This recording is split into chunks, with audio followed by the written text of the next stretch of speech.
932-9766 and join the conversation here on TalkTimitRadio.com.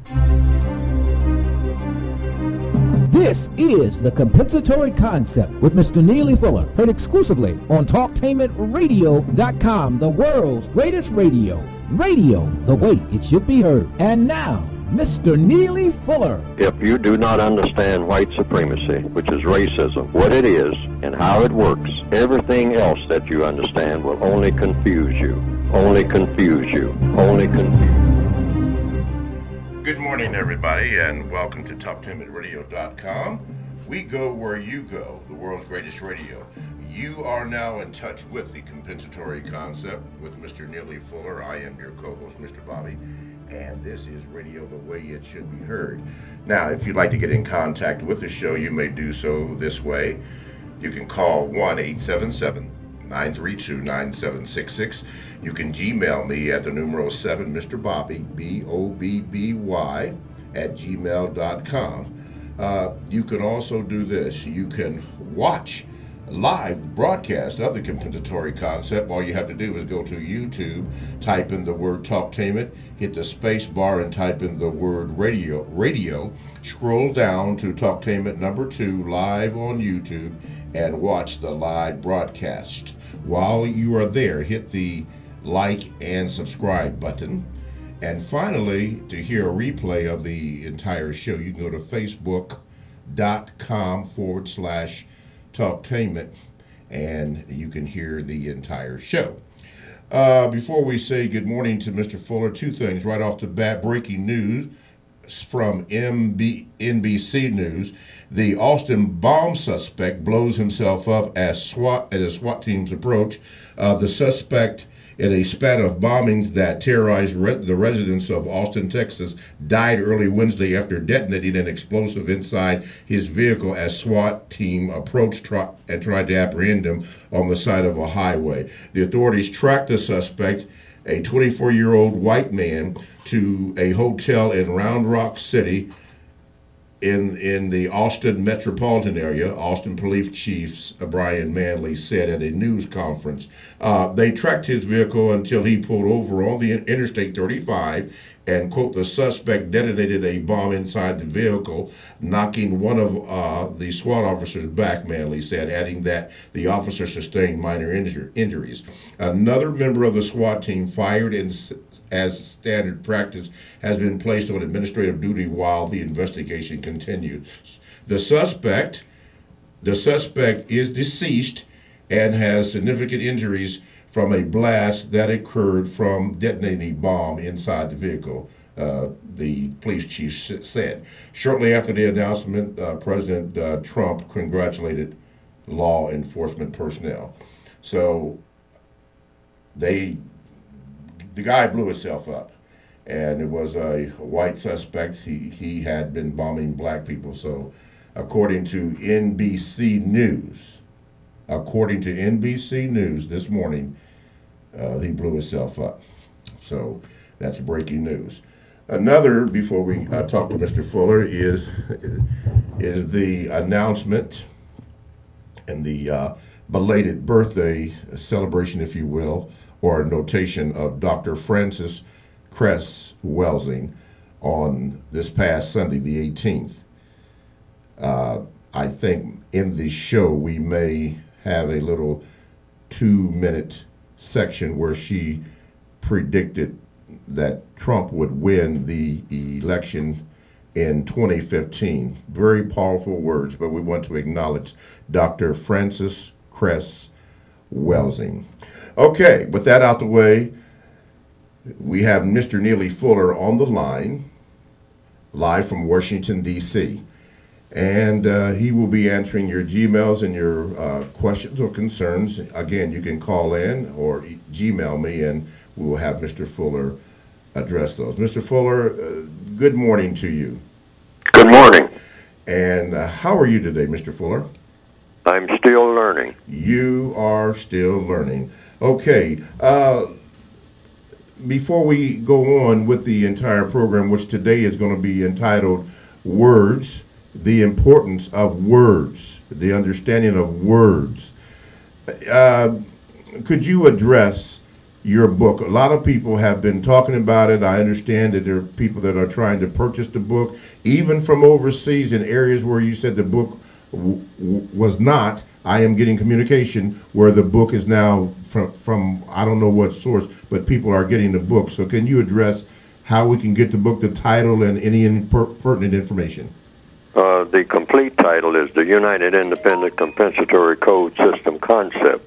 That's the basic title of the entire concept that I present on this program every week. But the title of the book is an addition to the basic book, which has a supplementary title or a complementary title. All the titles are equal. A compensatory counter-racist code, but the word guide portion is called a compensatory counter-racist codified word guide, which is an addition to the revised expanded edition of the 2016 edition of the compensatory counter-racist code. Now, the compensatory counter-racist codified word guide is designed to, it doesn't have all of the English words, not even a major portion of the words in the English language, but it has significant portions of, I tried to put as many of them as I could in one volume so that a person could carry it around, so that a person could, at least the individual person, the individual victim of racism, could at least get an idea of how words are being used to provide the cement. I usually use that type of metaphor, that type of expression, the cement that holds the everyday system of white supremacy together. They have a system of racism set up called the system of white supremacy. And in the English language and in all languages, they tried to tailor the language, and they have successfully done that. That's why their operations are successful. In every language, they have taken everything associated with the word darkness, not in all cases, but in most cases, black, dark, always foreboding, always something that is derogatory. It's a dark day. It's a dark mood. Now, no one has ever photographed a mood, to my knowledge. How do you get a picture of a mood, a person's mood, and say that the mood is dark? But the white supremacists say, well, that person, has a dark attitude. Anything that's supposed to be dangerous is dark. So naturally, if you come up thinking that way, then you see a dark-skinned person, then you say that person is something to be dealt with. That person is something to avoid. That person is something to do harm to. Why? Because it's associated visually with darkness. So we're kind of familiar with the use of the word black. They say a black lie is that's a terrible lie. You tell a black lie, I mean, you have messed up big time. But you can tell a white one all day, all right? Little white lies. Sometimes they call them little. They put a word in front of it. That's the use of words. Little white lies. They even have a song called that. Now that you have told me those little white lies. But, a black lie, they don't always put the word big in front of it. Most of the times they don't. But they just say, that's a black lie. Well, now you're really getting in the lying business big time when you say it's a black lie. Oh, but has anybody ever photographed the color of a lie? I mean, but these are very common terms that we have accepted as being, black people even use the term. I mean, white lies, black lies, because we've been taught that without even thinking about it. What's a black lie? What's a white lie? All right. How do you distinguish between the two? I mean, a lie is a lie. You either said something that is true or you said something that is false. That's the way it is, logically speaking.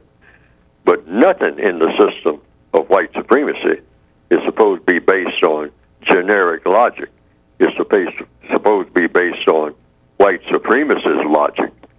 So all of the words that go into the system of white supremacy are designed to support white supremacy.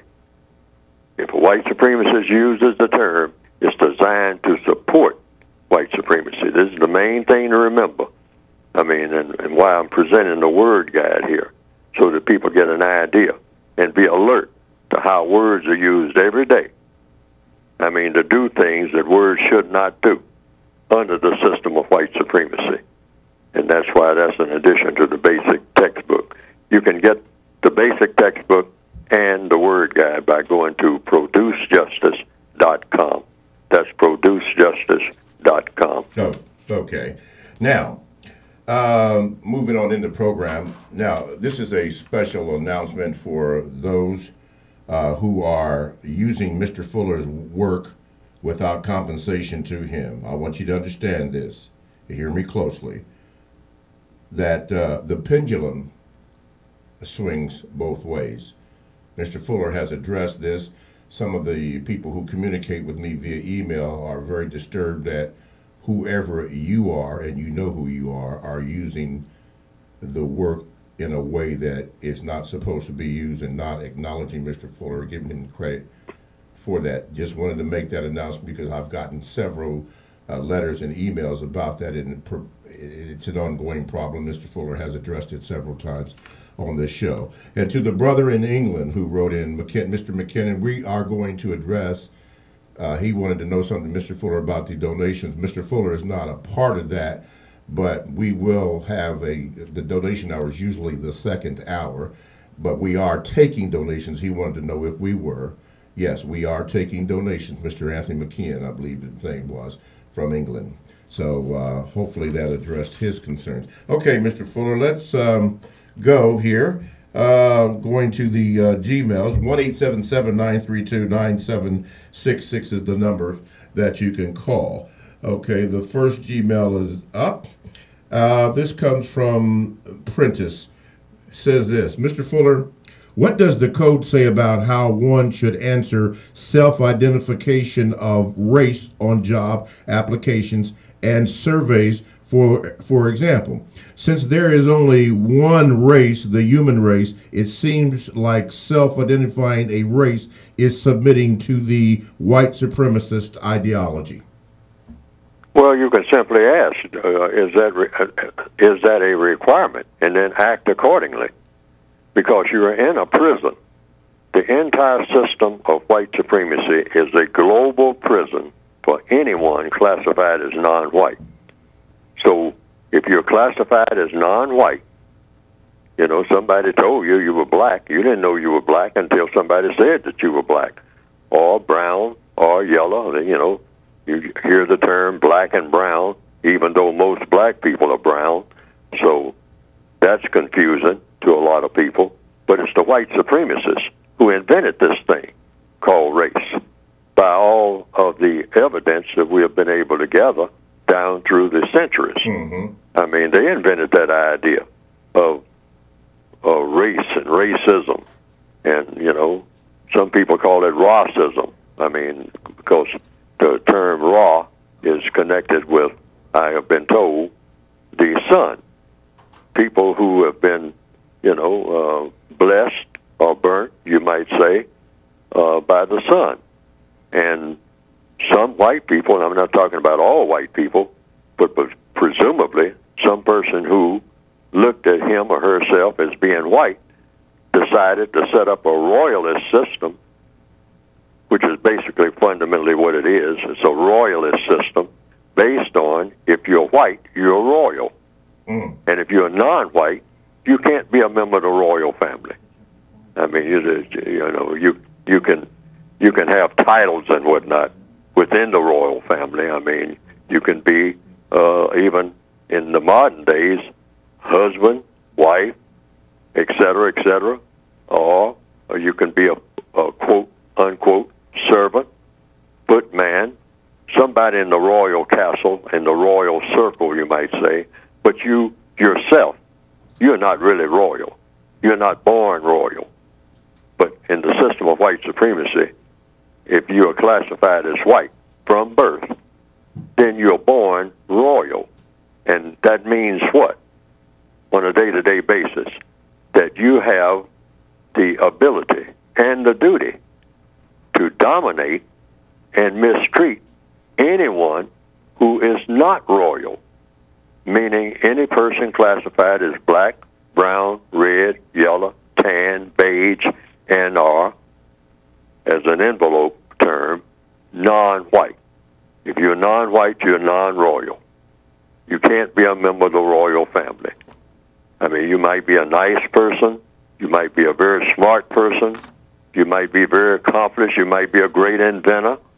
The white supremacists pay no attention to that at all. That's their duty. They simply say they pay attention to it, they'll utilize it and all like that. They'll pay that kind of attention.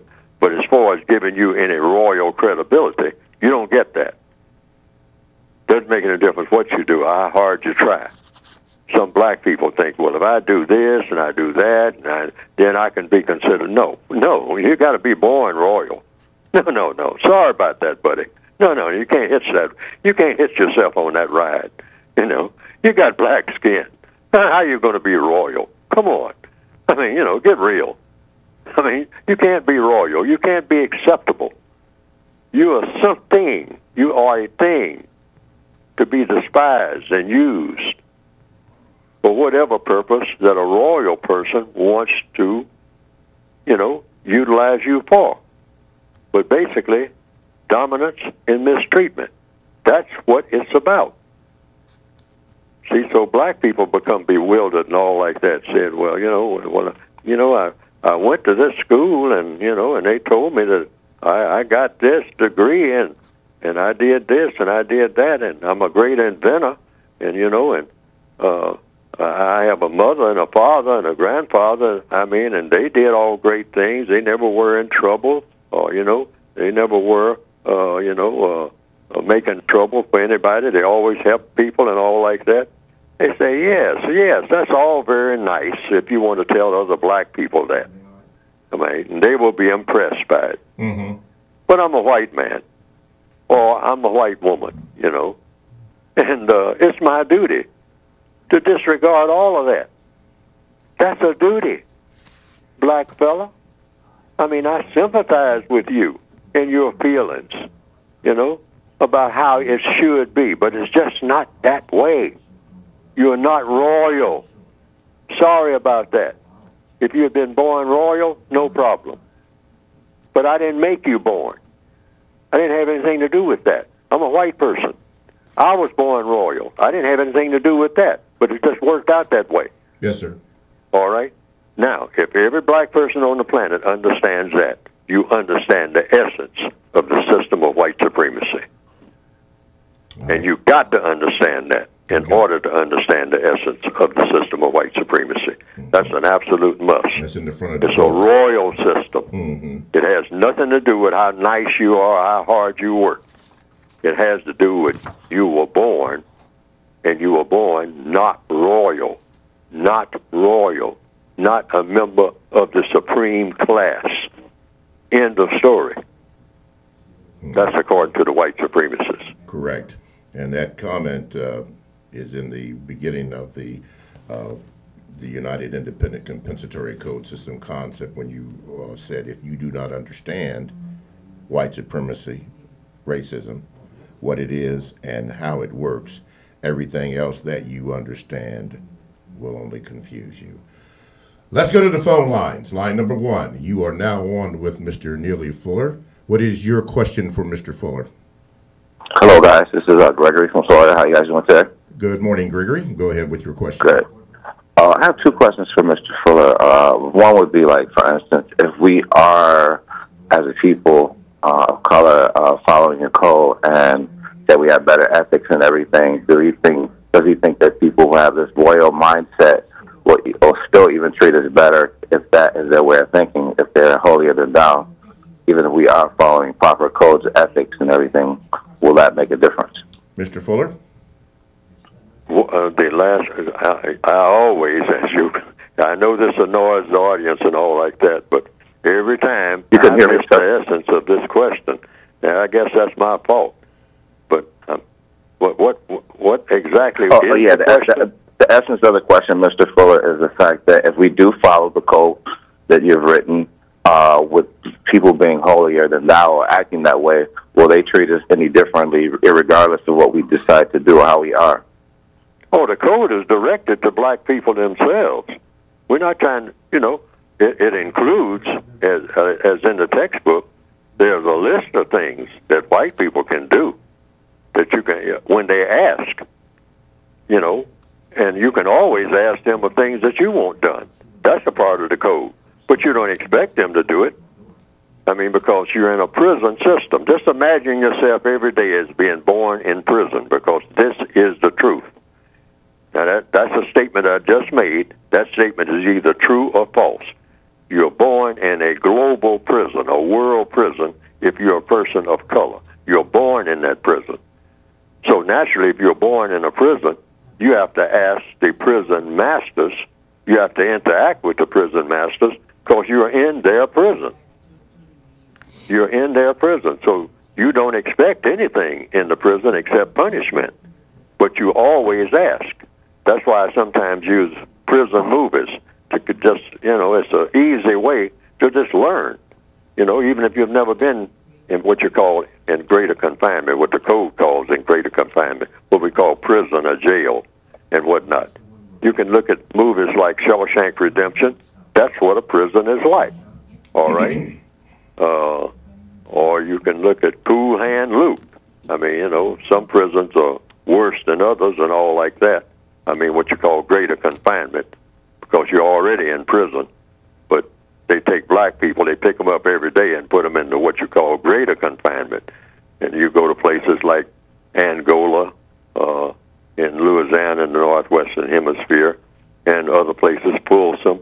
These are the names of greater confinement places where a lot of black people populate. And you go anywhere in the world, you see a lot of dark-skinned people behind bars.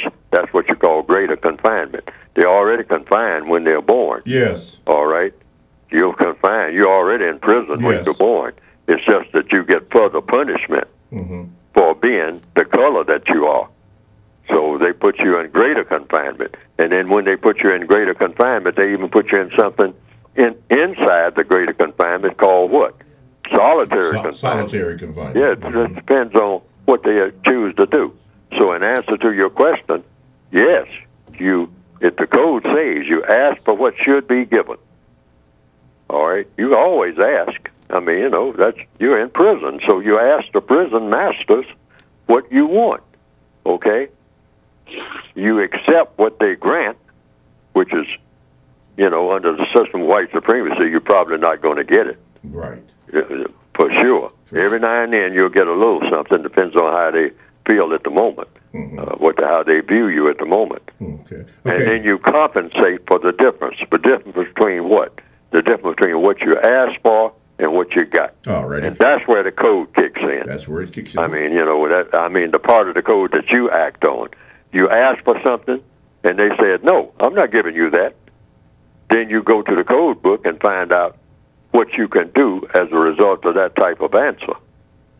Okay. All right, that's what the code book is for. That's why it's called the compensatory code. In other words, you compensate yourself. When you ask for compensation from them and they don't give it to you, then you figure out a way to get that compensation yourself within the system of racism until you can finally absolutely obliterate the system of racism itself, like Andy Dufresne did by bringing down the warden of that prison in the movie Shawshank Redemption. That's why I often refer to that movie as one that you can get the lesson that the basic code is about. Okay. How you go about working from inside of a prison to actually, to a great extent, destroy the prison. What is your second question, sir? My second question is, I would like to know Mr. Fuller's opinion on how do you think that white males have been able to do so much in the world, like rape and rob. This is the world, and yet still the reputation of robbers is put on us. as a people, and they've been able to do things all across the world, but yet still we have the reputation of being like this person. Okay. Mr. Fuller? We have a reputation of being what? Robbers and stealers, whereas the white man has stole the resources of all throughout the world by doing this, but yet still we have the reputation of a person who's done the things that he's done. Oh, sure, we're all thieves. I mean, they teach us to be thieves and whatnot, and robbers. I mean, you know, that's the main thing, and then punish us for doing it. They set up everything where we have to be criminals, because we've already been convicted of a major crime. And I wrote something on that this morning. What's the global crime that you already been convicted of? Yeah, and so in a general conversation, you say, if you're talking about law and racism, you are asked if you have ever been convicted of a major crime.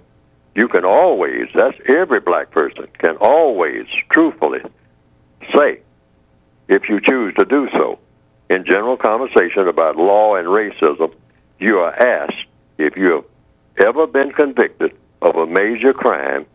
You can always, in any setting, answer truthfully by saying, yes, I have been convicted of and have always been punished for the global crime of breathing while black. That's the crime. Breathing while black in the system of white supremacy. And you have already been convicted of that. You can never say that you haven't been convicted of a crime. Under common law, in the system of white supremacy, you can make that statement anywhere and you'll be saying something that's absolutely true.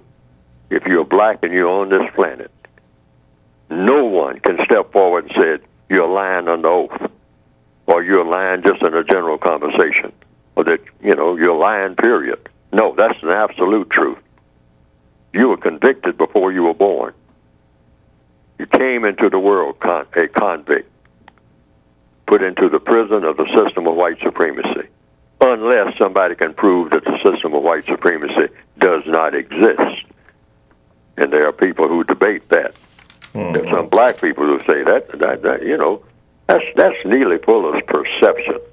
I mean, you know, he needs to stop saying that. I mean, that doesn't exist. People have told me that, you know, directly. You know, I've been in seminars where there's on record where a person, you know, a black person said, Fuller, you might have correct intentions, but man, you got it all wrong. That thing called white supremacy doesn't exist, man. You ought to stop saying that. You're delusional, you know. But I say it either does or it doesn't. And what the person says about me when I make that statement is either true or false. All right? So you can just take your pick. Because it might turn out, and I always tell people, make up your own mind. That's up to you. Does it exist or doesn't it? I've seen no evidence where it doesn't. None. Okay. Not to my satisfaction. All right? But a lot of people say they see evidence everywhere. That whole thing about white supremacy is a myth. It's a myth. It's an illusion. It's something that people just, you know, that in all their honesty, they might think that it's there, but it's really not there.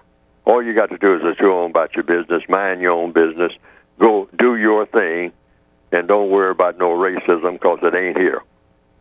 Wow. And a lot of black people will say that. But I came to the conclusion a long time ago because I was trying to believe what they were saying. You know, I came up trying to believe that. I wanted to believe that. Okay. Racism does not exist. Okay. All right? You're listening to the world's greatest program on the world's greatest radio, TalkTainmentRadio.com. We go where you go. Check us out on 94.1 WGRN. Podcasts are available. Download the TalkTainmentRadio.com app to your cell or to your tablet. That's radio the way it should be heard. Stay right there. A question was asked about the white man's anus. Mr. Fuller will address that and more coming up next.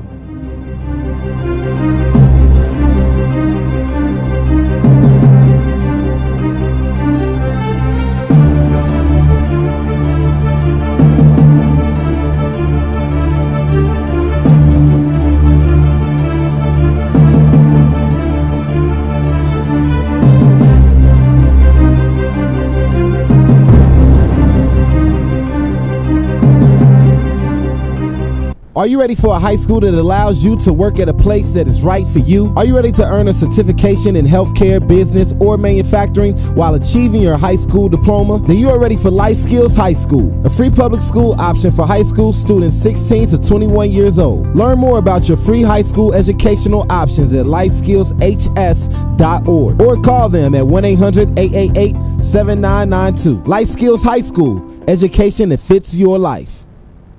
Every year, June marks the beginning of two busy seasons, summer and wedding season. If you are legally changing your name, you need to apply for a replacement Social Security card reflecting the new name. This is easier to fix now when you first change your name than years from now when you retire. So go to our website at www.socialsecurity.gov/SS number or call us at 1-800-772-1213, TTY 1-800-325-0778 to find out what specific documents you need to change your name and apply for a replacement card.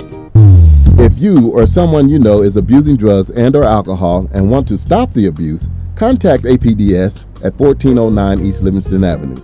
Office hours are 9 a.m. to 8 p.m. daily and 9 a.m. to 3 p.m. on Saturday. APDS is certified by the Ohio Department of Mental Health and Addiction Services and primarily funded through the Adam H. Board.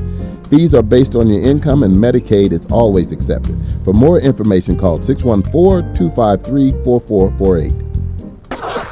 This is Al Edmondson, owner of a Cutter Brother Rest Barbershop. I'm calling on all barbers and beauticians. It's time for us to unite as one. We can serve our communities better together.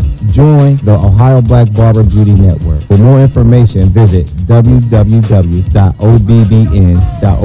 or call 614-427-3226 to get more information. Be the change that you want to see in your community. Join our network. I've got the water, energy bars, and camera. I think we're set for the hike. Almost. We need to protect our skin. Don't forget your wide-brimmed hat and sunscreen. All right.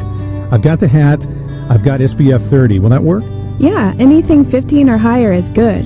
Just make sure it says broad spectrum. Great. Got it. I am not getting burned again. Let's go. Learn more at cdc.gov/cancer. Live call-in talk show. Dial 1-877-932-9766 and join the conversation here on TalkTimidRadio.com. I think I'm entitled. You want answers. I want the truth. You can't handle the truth. Go ahead. Make my day. You got the power.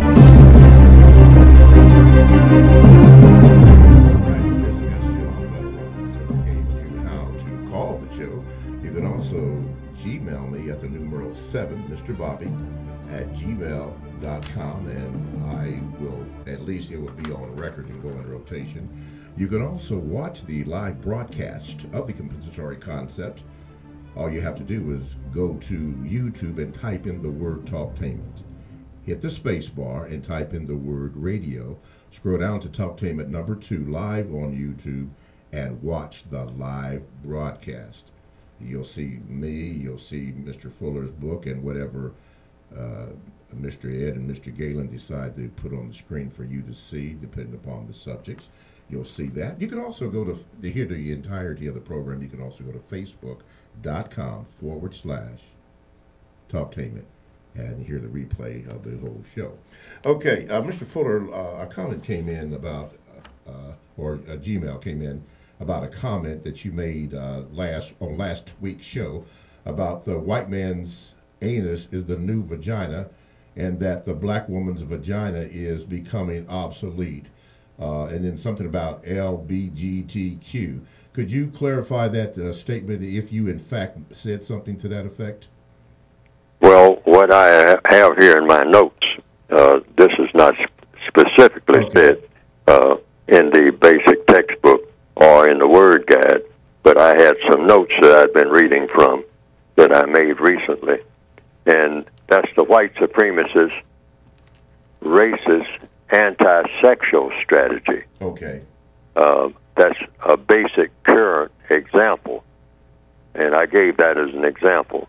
And that is to what? The white supremacist, racist, anti-sexual strategy, basic current example, and I gave that as an example the other day, to systematically produce thought, speech, and action that supports, and glorifies the following. Now, this is what the white supremacists are systematically doing now, worldwide. They're supporting and glorifying these following things. White male anuses. The white male anus as being superior to and more so-called sexually desirable than black and or non-white vaginas. I'm going to repeat that again. The white male anus, this is what they're pushing worldwide. They're doing it indirectly. They're not saying it this openly. You know, they'll get around to doing that eventually, maybe. Maybe a few of them will. But basically, they probably won't. They won't put it in those words, but they will be implying that in television, in all of their advertisements, in the field of entertainment, which black people are deeply into and all like that. Movies, television shows, and in seminars, or in all the colleges and whatnot. Oh, they're really working there. And what they're doing primarily is that the white male anus is superior to and more so-called sexually desirable than black and or non-white vaginas. The basic message: white male anuses are the new black vagina. Let's say that again. White male anuses are the new black vaginas. And then another thing they're doing, black vaginas, you know, since they said, you know, if white male anuses are going to be the new black vaginas, then what is the black vagina? What value is it going to have? It will be functionally an ornamental, and are generally obsolete, particularly and preferably when presented in a masculinized body. In other words, black females are going to have to be forced to become more and more masculine, because the black male is going to become more and more feminized. That's the strategy. Black males, I mean, primping around and whatnot, always, you know, putting on ornaments and whatnot. Their body's got to have tattoos and got to have earrings and got to, you know, you just like a Christmas tree. Just dump everything on the black male that's manufactured, all right?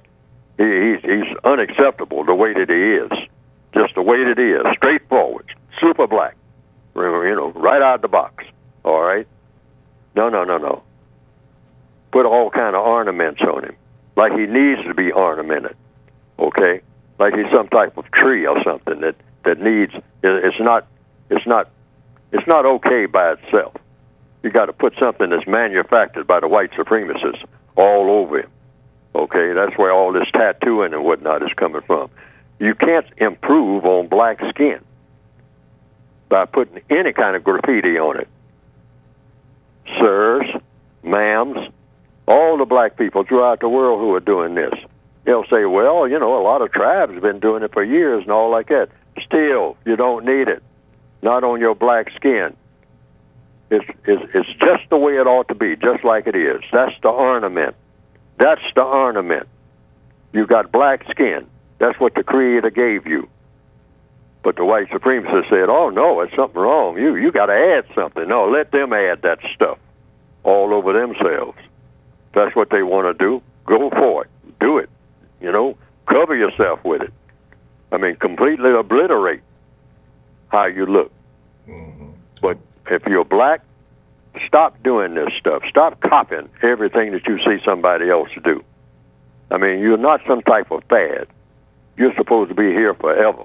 Right. And going into being universal man and universal woman in tune with everything that is a constructive value in the entire universe. That should be our ultimate goal.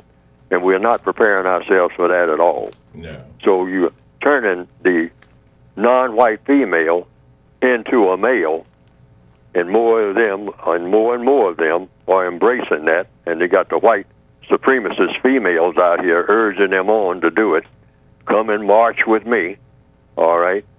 And we'll both be, you be the female and I'll be the male. That's what the white female is telling the black female, all right? Okay. And that's the way we'll go marching down the path to glory. Okay. And see, we've got mass confusion, all right? But I can say some other things on it. I mean, I have some other writings there on it, but that's the gist of what I got to say. Okay, all right. Well, that question was asked. Talk to him at radio. Now, we're going to do this now because we didn't do it at the 15-minute mark, and this is replacing what Mr. Fuller talked about, his book in the first 15 minutes of the show, but we're going to do this now. Talk to him at radio.com is a 24/7, no-charge worldwide broadcasting facility with hosts delivering on various topics such as news and lifestyle, sports, law, health, wellness, religion, and politics. Now, here's two that I'd like to share with you. The first one is This Is Libby. Now, I believe, is she on tomorrow at 7, Ed? Yeah. Okay, live, correct? Live. Okay, This Is Libby. She's on tomorrow at 7 p.m. Eastern Time, live. You might want to check Libby's show out and become liberated or liberated. Deals with holistic issues and good information.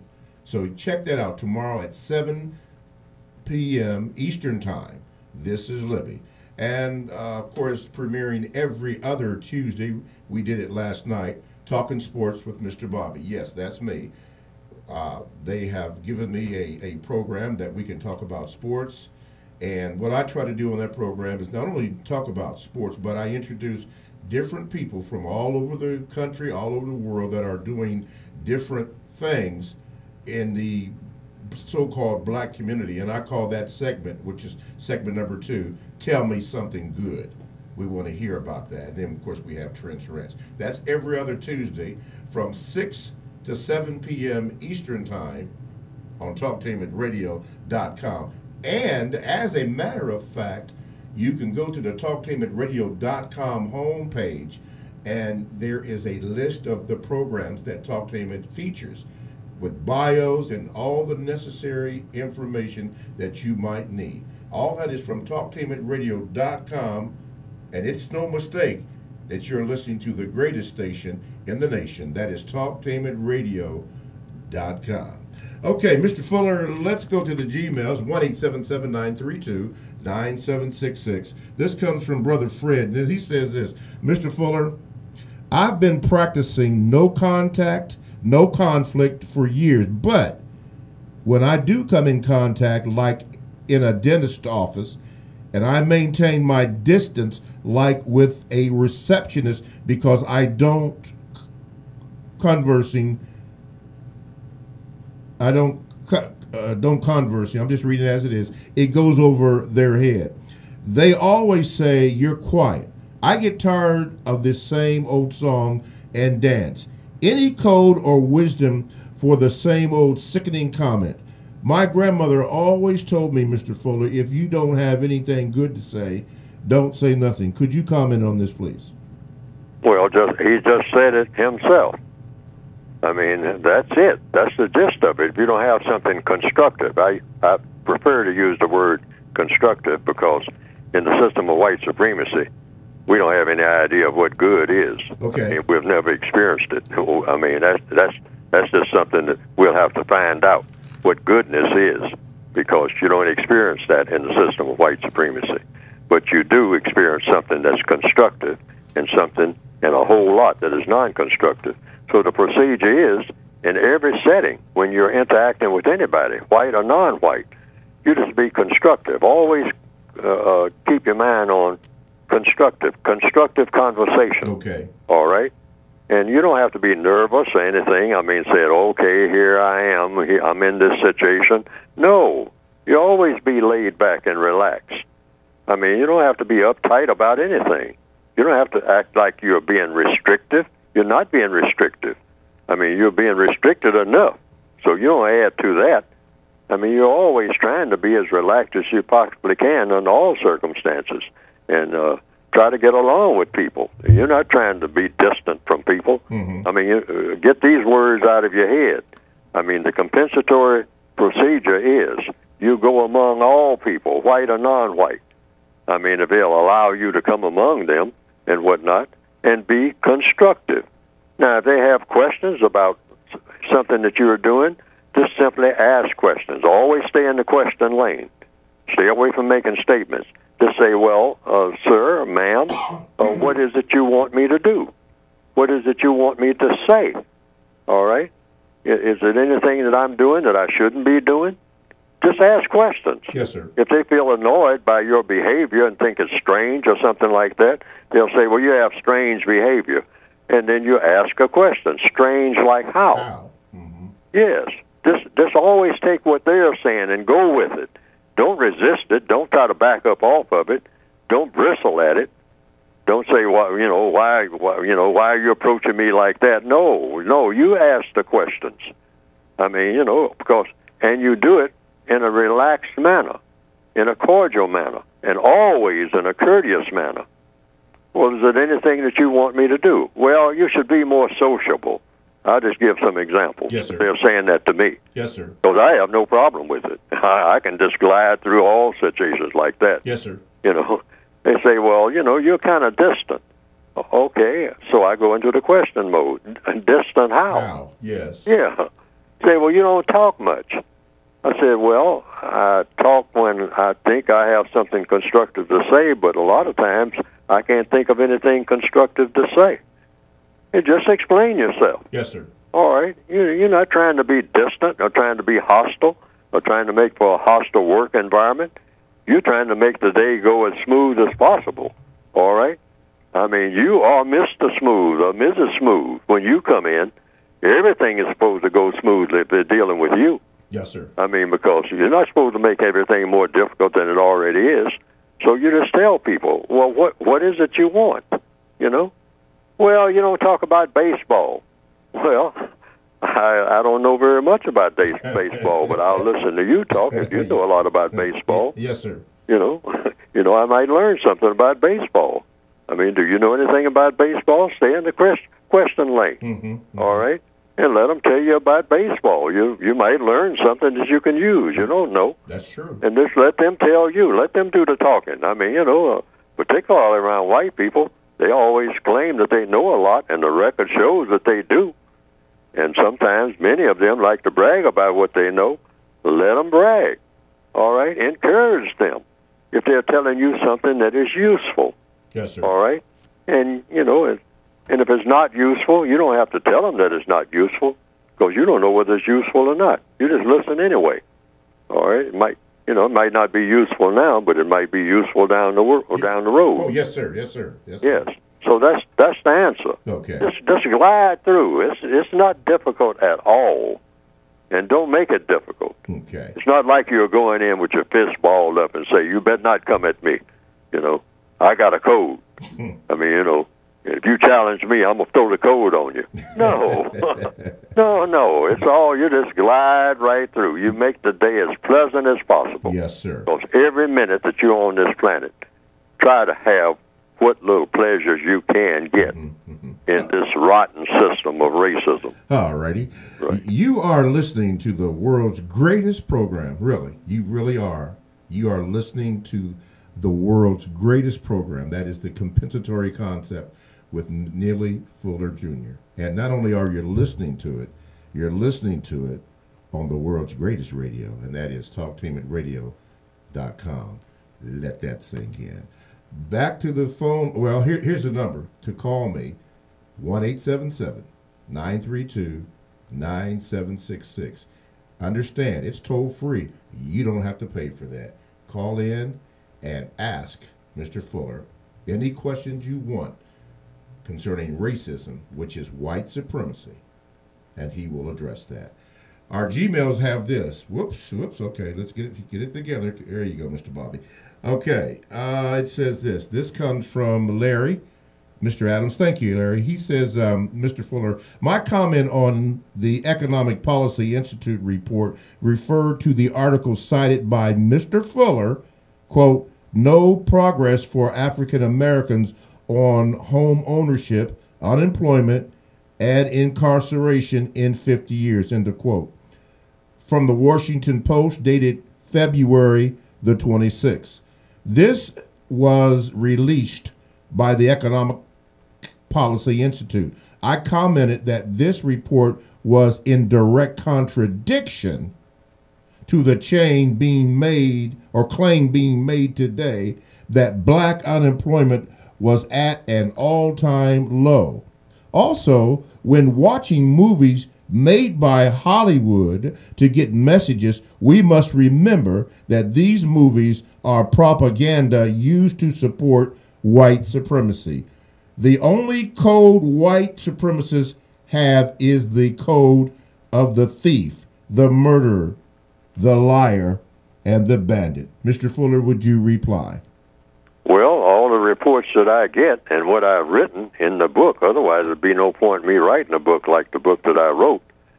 Racism is about pushing an agenda that shouldn't be anywhere on the planet. It never should have been. And everything about racism is designed to be harmful to people. I mean, it produces a lot of things, but the things that are produced are used to do harm to people. Yes, sir. I mean, that's just the nature of racism itself. It's all about doing harm.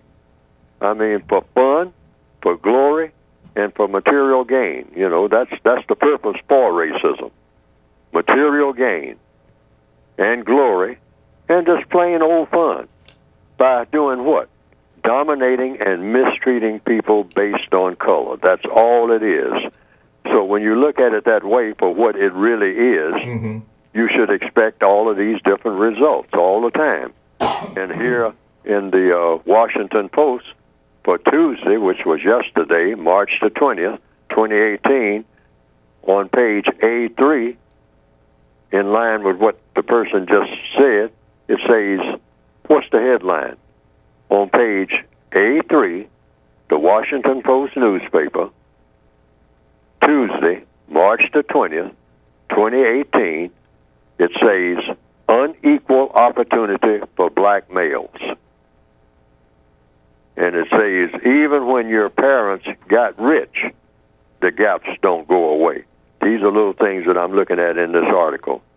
The disparity holds true even for young black males raised in the wealthiest of families who grew up in the same block, in the same affluent community, and attended the same school as their white counterparts. The disparity still exists. The findings show that race, not just parental income or neighborhood opportunities, factors into the yawning wealth gap between blacks and whites in the United States. See, the findings show that race, not just parental income or neighborhood opportunities, they are the factors into the yawning wealth gap between blacks and whites in the United States. Now, that's a quote right from this article. I'm looking right at the article now. And it says, race matters. All right? This is from the Washington Post? Say that again? This is the article that's in the Washington Post dated yesterday? Washington Post on page A3. Okay. Tuesday, which was yesterday. Yes, sir. This is Wednesday. Yesterday, Tuesday, March the 20th, 2018, the Washington Post newspaper, page A3. The title of that article is, quote, unequal opportunity for black males. That's the article, right in your face.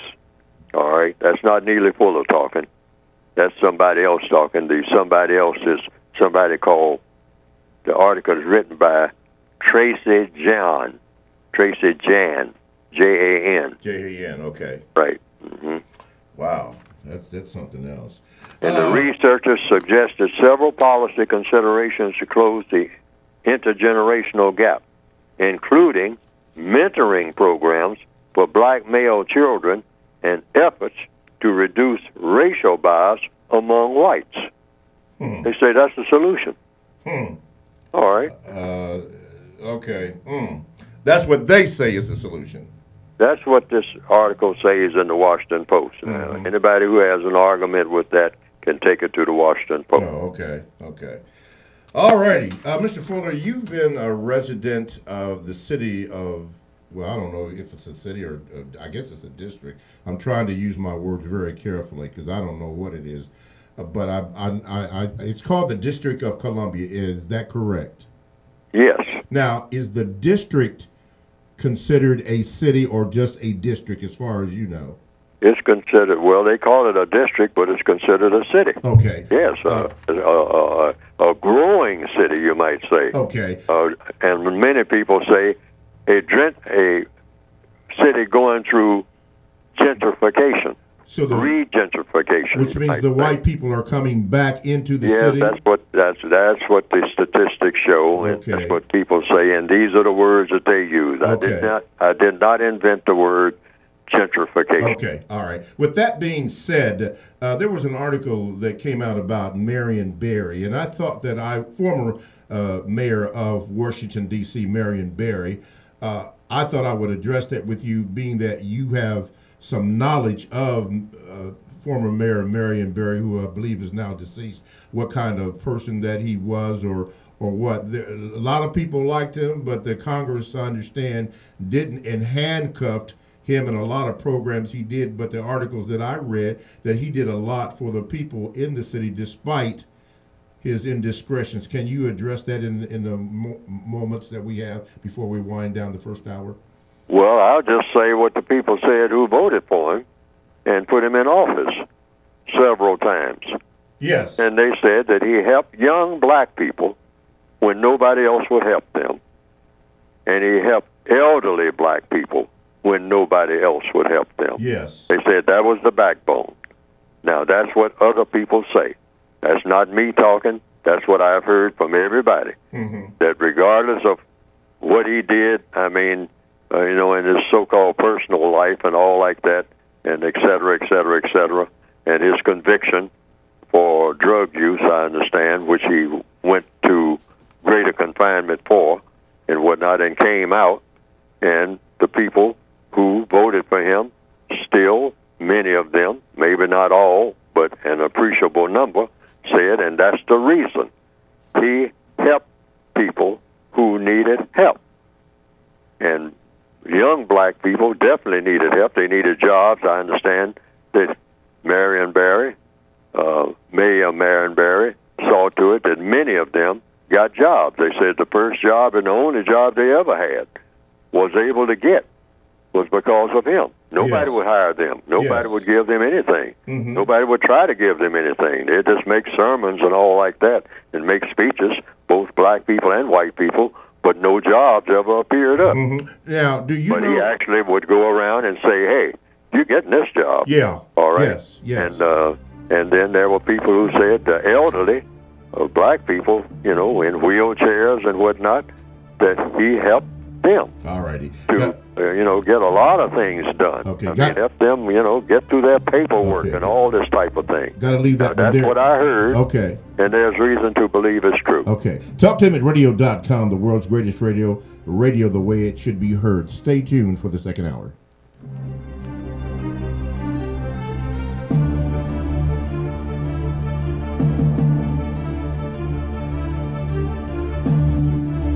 Thanks for listening to the Compensatory Concept with Mr. Neely Fuller, heard exclusively on TalkTainmentRadio.com, the world's greatest radio. The most important question in all racial matters is why.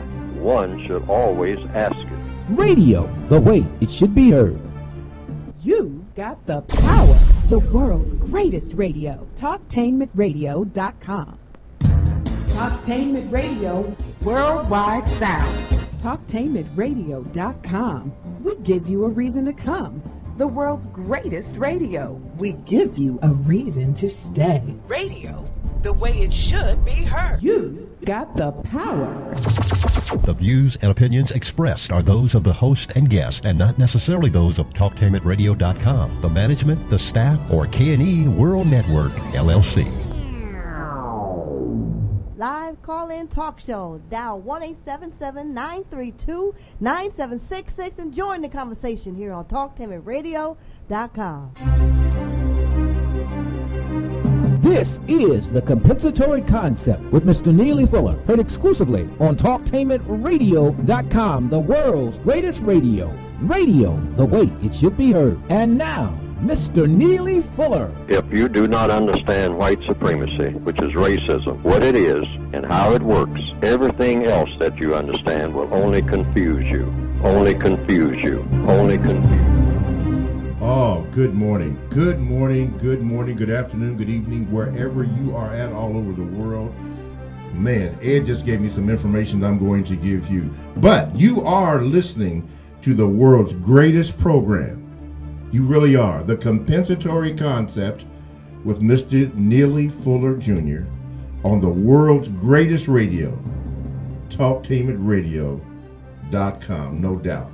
Ed just gave me a list. This is our donation hour, and quickly, all you have to do is go to the TalkTainmentRadio.com homepage, and I believe it's on the right-hand side, down underneath the telephone number, there is a donate button. Hit that button, and you can give as much as you would like to give. If you just want to give one time, that's fine. That's fine.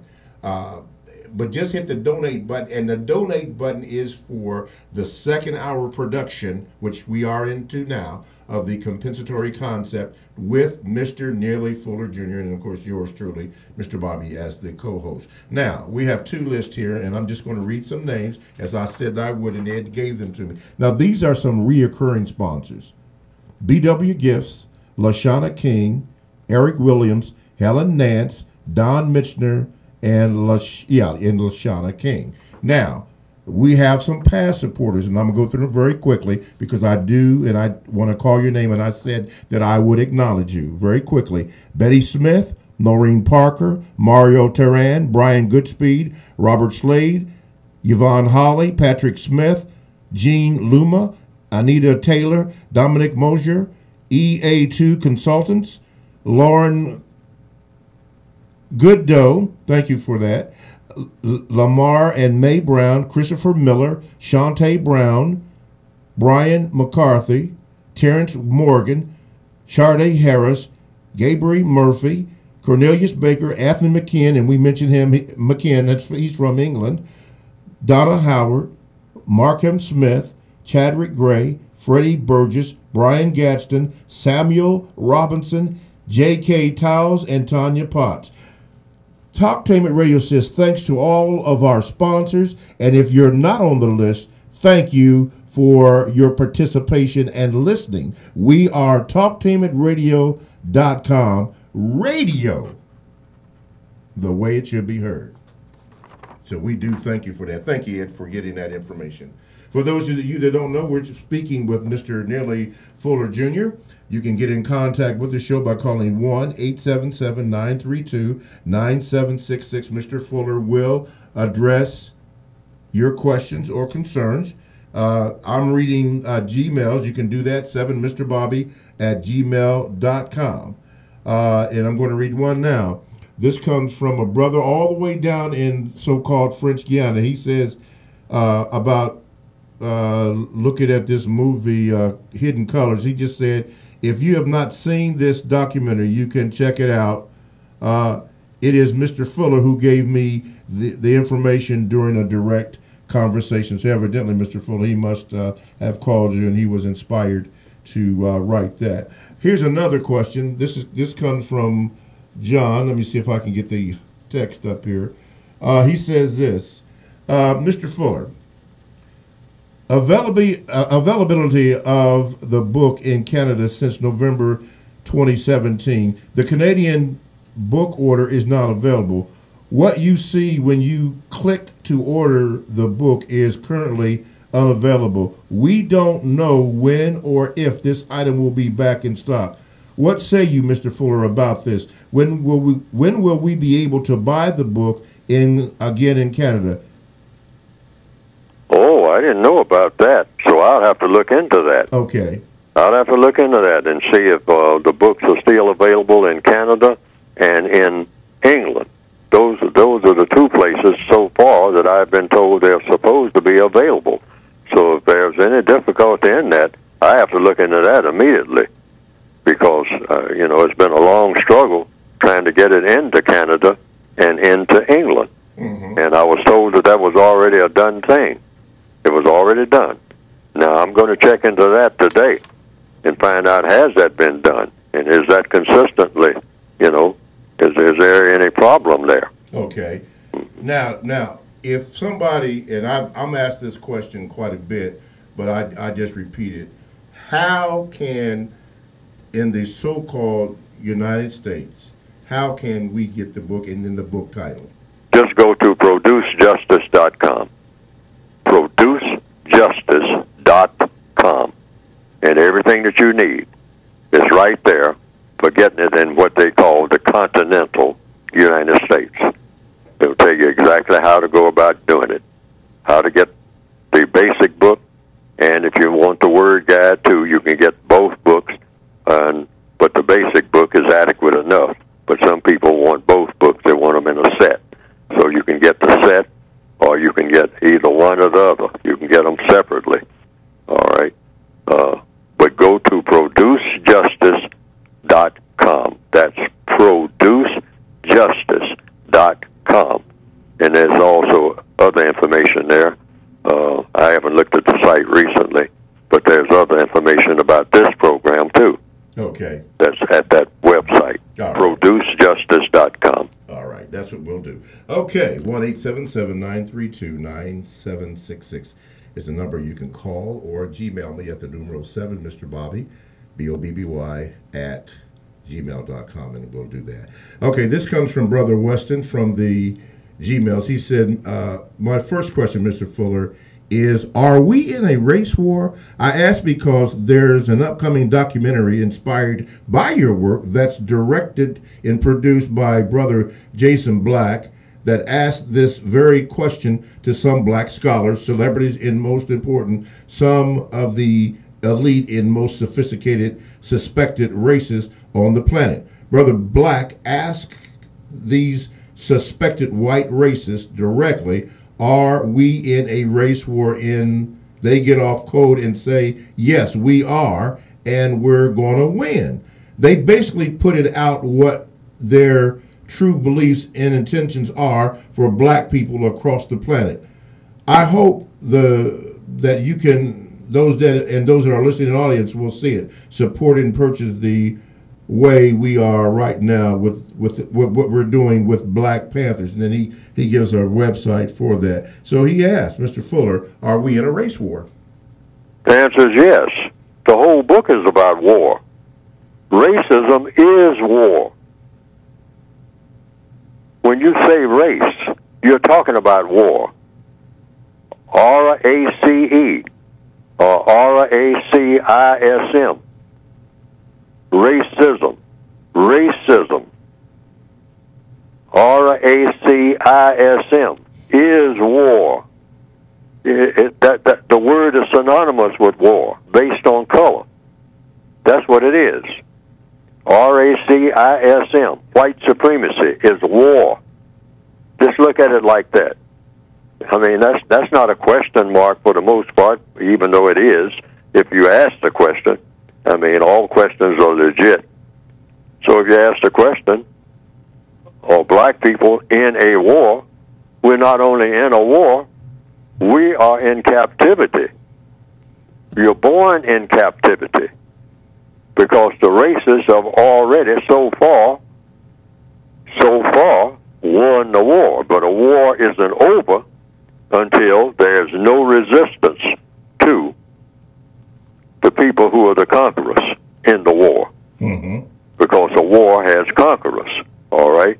Every war has conquerors, all right? Somebody's going to get the best of somebody else if you take it to its ultimate goal. That's the intention for having conquest. That's what war is about. You conquer your opposition or someone who is not your opposition. It's just somebody you want to take charge over. All right, the white supremacists have successfully done that. They did that before anybody who is breathing now on the planet was born. So that war was declared a long time ago. See, we don't think of it in some type of modern box like, are there some white supremacists out there trying to start a war against black people? That war was started before anybody on the planet now was born. When, I don't know. Some people say 400 years, some people say 600 years, some people say 2,000 years, all right? But so far, the non-white people of this entire planet have been in captivity to those white people who believe in dominating and mistreating people based on color. So far, they have, quote, unquote, won the war. But the war isn't really over. Mm-hmm. It's never been declared over, all right? There's not even been a truce declared that would hold, up in truth. Somebody might have said it in words and whatnot, but there's no truth been declared in function. There's no end to the war has been declared in function. People may give lip service to it and say, racism is a thing of the past and all. No. It's the dominant government on the planet in 2018. Yes, sir. There's no government anywhere on the planet Earth more powerful than the government of white supremacy. None. No religion that is more powerful than the religion of white supremacy. So, that is a warlike government. And the captors have already been captured. In other words, the people who are in captivity, all of them, if you're classified as non-white, you're already in a prison camp. It's called the planet Earth. So you're already a prisoner of war. Look at yourself like that, because that's accurate. And act like you're a prisoner of war, which means how does a prisoner of war act? If he or she is going to go the logical route, try to eliminate the prison. There's no way to break out of it. You have to actually eliminate the prison. Yes. So that the earth is the type of place that it was meant to be in the first place. Yes. That's a good point. Man, that was powerful. Thank you, Mr. Fuller. Okay, going to the Gmails. Phone lines again are open, 1-877-932-9766. Joshin wrote this, Mr. Fuller. He says, and I'm hoping it's a he. I didn't want to mess the name up. Every archaeologist, genealogist, historian from around the world has agreed that the first person to ever walk this planet was a black woman from Africa. And that every person in this world is related to that first black woman from Africa. So if we are indeed made in the image of God, he/she must be black. It has also been cited that Africans invented the numerology system, science, engineering, medicine, etc. You have said, Mr. Fuller, that Africans were primitive people. If all of the other countries and people of those countries learned what they know from Africa, how can you call African people primitive? Please explain. And by the way, my donation is in the mail. Mr. Fuller? I don't mention African people, except to say that African people do not exist. Africans, Americans, and Asians do not exist. What does exist are white people, non-white people, and white supremacists. That's according to what? Counter-racist logic. I always use that as my base. Yes, sir. Counter-racist logic says Africans, Asians, and Americans do not exist, and it's impossible for them to exist in a system of white supremacy. So that brings what? Definitions. What is an American? What is an African? And what is an Asian? I call it the 3 A's, all right? These are terms that are used all the time. Asians, Africans, Americans. What are the definitions for each of these terms, or all of these terms collectively, according to logic? Well, first of all, they are people. They are not places. There's no such thing as an African place or an Asian place or an American place. These are concepts. What kind of concept? The concept of what? Of justice. You cannot be an African unless you practice justice. That's impossible. You cannot be an American unless you practice justice. That's impossible. You cannot be an Asian unless you practice justice. You have to practice justice in order to be any one of those three.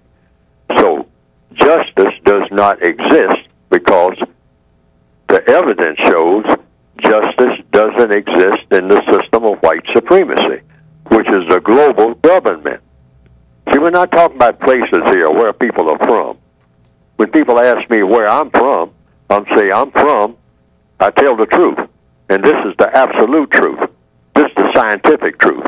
I'm from every place that I have ever been, and I am from every place that I have never been. And this is the kind of answer you give to that question in the code book.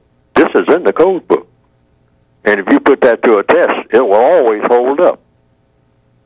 Everybody is from every place that you have ever been, and you're also, here's the key word, from every place that you have never been. Think about it. You are from every place that you have ever been. Think about it. And you're also from every place that you have never been.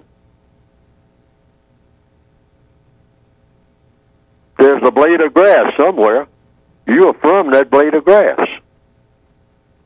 A blade of grass somewhere in Finland. If there's any grass growing there, and I'm sure there is. Iceland. Well, you are from Iceland. You're from Nova Scotia. These are just places with names. You're from the moon. Why? The moon is there, and you're from that moon. You're from it. You say, well, I've never been to the moon. All the same, you're from it. All the more reason why you're from it. You've never been there. And even if you have been there, and you leave, you're from the moon. And if you've never been there, you're still from the moon, because you've never been there. That's what you call pure science. See, we got to stop getting caught up in these phony words and all these lines on maps that the white supremacists have put there. They don't mean anything. They put lines on maps, and they change the maps all the time. So there's no such thing as Africa. Africans are people. Asians are people. Americans are people. But they're also people who practice justice. Otherwise, why be an African if you're not going to practice justice? You can be anything and not practice justice. What is justice? Guaranteeing that a person, every person, or no person is not mistreated. You got to guarantee that. And guaranteeing that the person that needs help the most gets the most constructive help.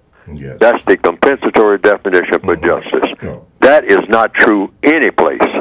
So you don't have justice any place, so therefore you don't have any people that qualify for the term American, the term Asian, and the term African. And it doesn't make any difference where they have been or where they are going until they practice justice, and you have justice on this entire planet, then you don't qualify for any of these terms. So what do you qualify for? Well, within a racial context, you qualify to be a white supremacist or a victim of white supremacists. And that's it. Doesn't make any difference what your credentials are otherwise. Now you have some white people who are not white supremacists, but they are people who are not qualified to be white supremacists because they're not able to be. All right?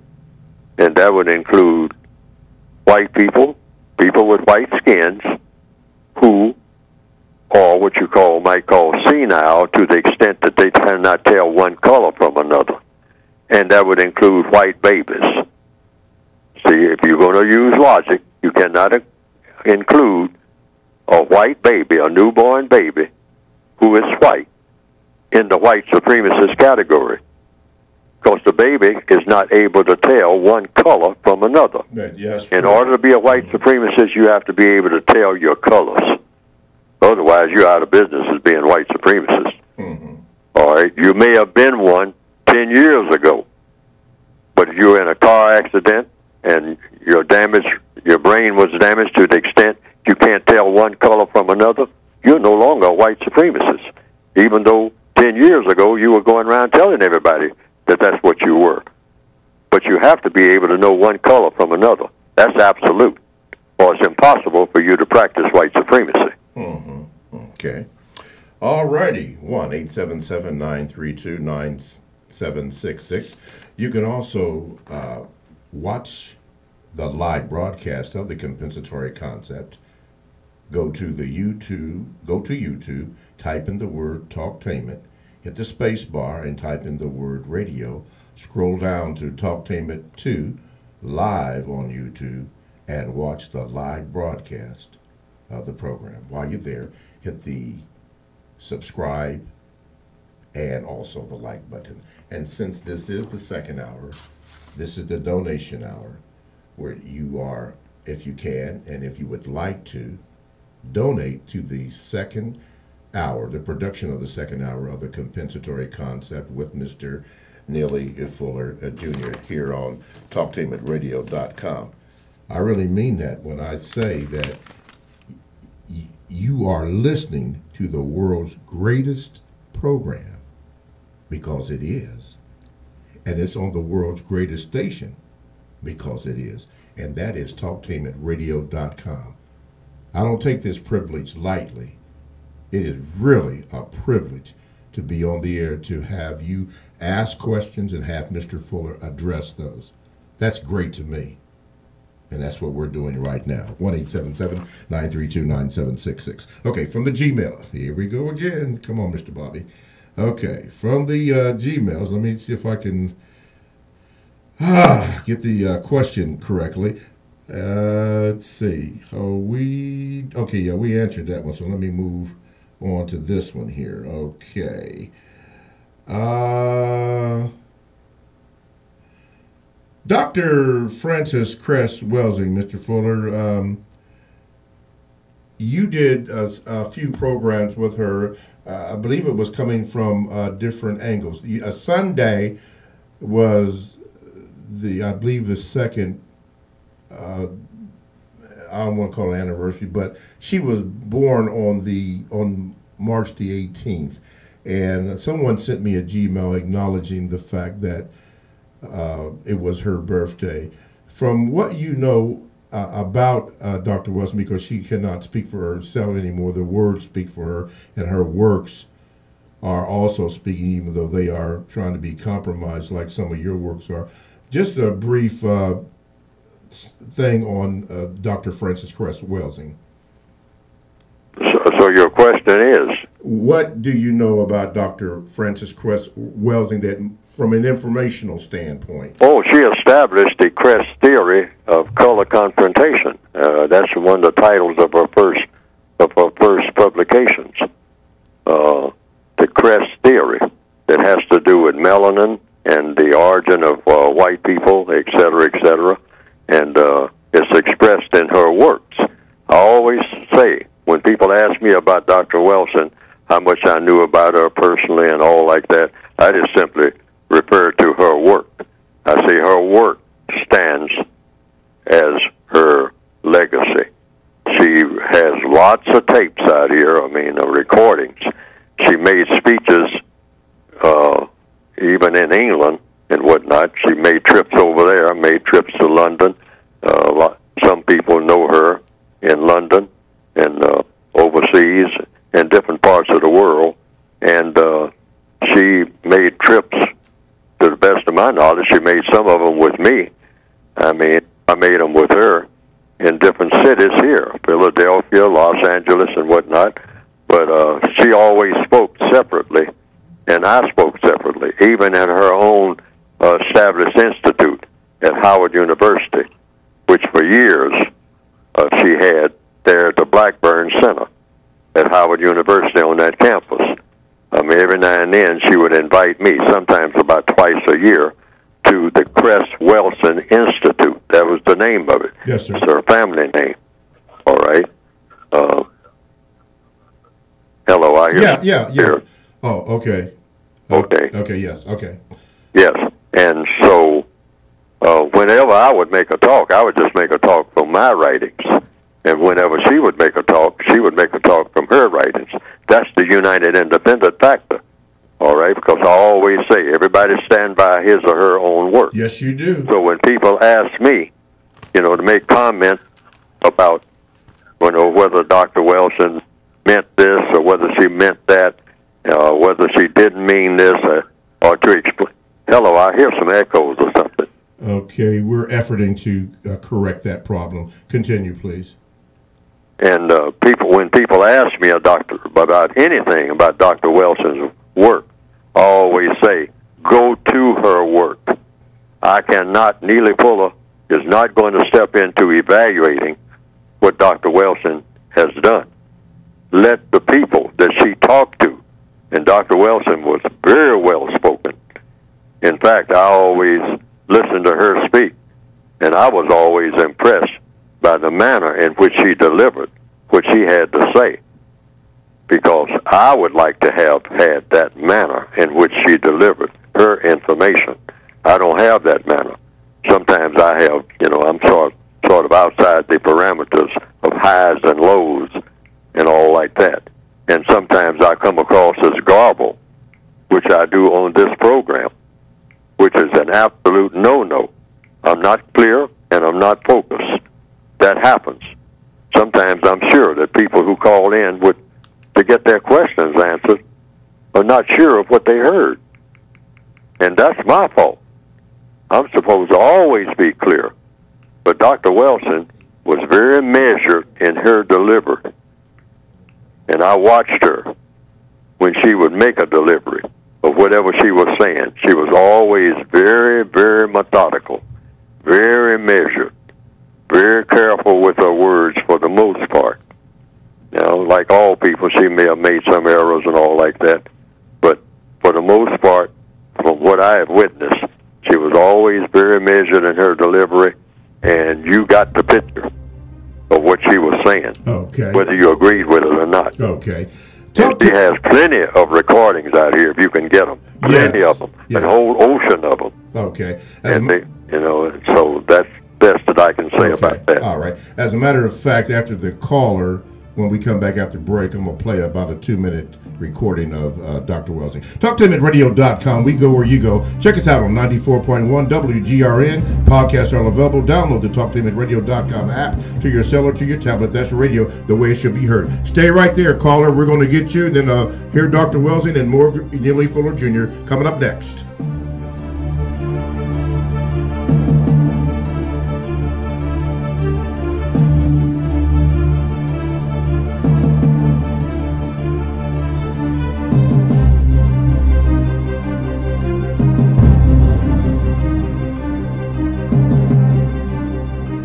Are you ready for a high school that allows you to work at a place that is right for you? Are you ready to earn a certification in healthcare, business, or manufacturing while achieving your high school diploma? Then you are ready for Life Skills High School, a free public school option for high school students 16 to 21 years old. Learn more about your free high school educational options at lifeskillshs.org or call them at 1-800-888-7992. Life Skills High School, education that fits your life.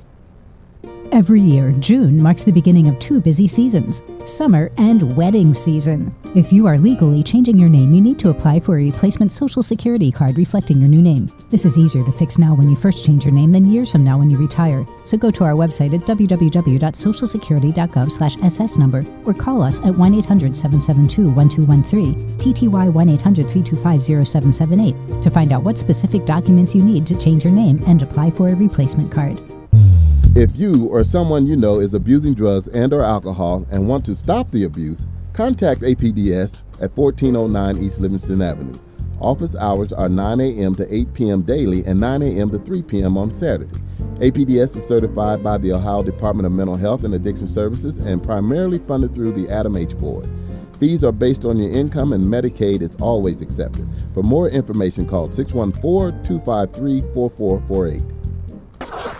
This is Al Edmondson, owner of a Cutter Brother Rest Barbershop. I'm calling on all barbers and beauticians. It's time for us to unite as one. We can serve our communities better together. Join the Ohio Black Barber Beauty Network. For more information, visit www.obbn.org or call 614-427-3226 to get more information. Be the change that you want to see in your community. Join our network. I've got the water, energy bars, and camera. I think we're set for the hike. Almost. We need to protect our skin. Don't forget your wide-brimmed hat and sunscreen. All right. I've got the hat. I've got SPF 30. Will that work? Yeah, anything 15 or higher is good. Just make sure it says broad spectrum. Great. Got it. I am not getting burned again. Let's go. Learn more at cdc.gov/cancer. Live call-in talk show. Dial 1-877-932-9766 and join the conversation here on TalkTimidRadio.com. I think I'm entitled. You want answers. I want the truth. You can't handle the truth. Go ahead. Make my day. You got the power. Alrighty, back live. TalkTimidRadio.com. We go where you go. Download the TalkTimidRadio.com app to your cell. That's radio the way it should be heard. I am Mr. Bobby. I am the co-host on the Compensatory concept with Mr. Neely Fuller Jr., who is on the line. If you'd like to get in contact with the show in the last half hour, you can do so right now. We have a line open, 1-877-932-9766. There are some other ways. I'll give those to you later. But right now, we're going to go to the phone lines. And go ahead, caller. You are now on with Mr. Neely Fuller Jr. Go ahead with your question. Oh, yeah. Well, I just want to make a comment. And a question. I know that Mr. Fuller wants to critique himself and always be learning, but I think he's one of the wisest men that I've heard. I haven't heard anyone even close to the way he's analyzed our situation. So I want to say that to him. And I also would like to know when is his birthday. That would be my question. Thank you. Okay. And I know he has a different perspective of birthdays, but, just when was he born in general? When was he born? Thank you. Okay. Mr. Fuller, I don't know how you want to handle that, but the gentleman... I didn't hear that question. Well, he wanted to know when was your birthday? When was my birthday? Yes. Oh, well, according to the record, my birthday is October 6th. Okay. 1929. October 6th, 1929. Okay, and before we move on to that, were you... Oh, okay, well, the Tulsa race riots had already happened, so you can't really address too much of that. Okay, as promised, I'm going to give you about a 2-minute and 50-second, almost 3 minutes of Dr. Frances Cress Welsing. This is a speech that she gave in 2015 concerning Donald Trump. Prediction. Okay, go ahead with that, please. See, every single thing that we are concerned about, every single thing when you turn on the TV tomorrow morning that they will talk about, will all be related to racism, white supremacy as a system. Okay, Donald Trump. I say meet your next president. See, all kind of people from the time he started talking. Oh, he's crazy. Oh, he's this. Oh, he won't. Oh, the American people won't accept something. Donald Trump has pulled the hood off of, the sheet off of, the cover off of the system of racism, white supremacy. See, he pulled it off, and he's talking with more clarity than anybody else, who all the other candidates quietly are thinking about racism, but they're not talking overtly about it. But Donald Trump is talking. So like I said, Donald Trump's trump card is the race card in the system of racism, white supremacy. The New York Times editorial today, the Trump effect. See, this is what I'm doing with my money, buying newspapers like Dick Gregory. The Trump effect and how it spreads. It says we are on the brink, under Trump, on the brink of fascism. New York Times, all the news that's fit to print, editorial 12/10/2015. I say fascism is end-stage white supremacy. So, just like in Nazi Germany. Fascism, system of racism, white supremacy, determined to survive. There you heard the words of the late Dr. Francis Cress Welsing on a speech in 2015 predicting the election of Donald Trump. 2015. She did the analysis. Then she would determine that. 1-877-932-9766. Mr. Fuller, there's a question from this person. He says this, Mr. Fuller, I look at Africa and how to this very day they have an open door policy to those who they know mean them no good. Some there will even beg for the European to return and recognize them.